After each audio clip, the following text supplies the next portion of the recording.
In this guide, we're going over how you can use a headset on your Nintendo Switch with voice chat here in Fortnite. Before we do get into this guide, make sure to like the video and subscribe to the channel with all notifications on. If it really does help the channel, it lets us know that you want more content like this. We'd greatly appreciate it. And if at any point throughout this guide you did have any questions, just ask them down in the comment section below and we can help you out further. I'm going to be doing my best to reply to every single comment down there.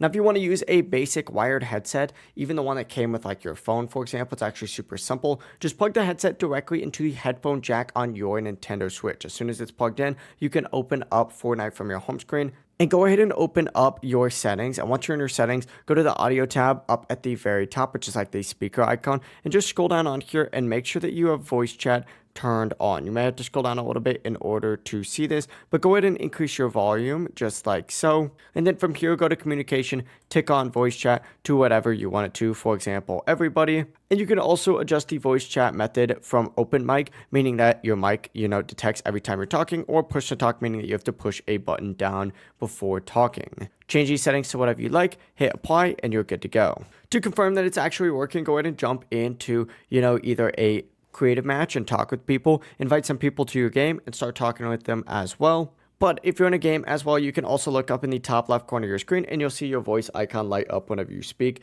That means your mic headset is now going to be active and working. If this guide did help you out, make sure to like the video and subscribe to the channel with all notifications on. It really does help the channel and lets us know that you want more content like this. We'd greatly appreciate it. And if at any point throughout this guide you did have any questions, just ask them down in the comment section below and we can help you out further. Have a great rest of your day though. Peace.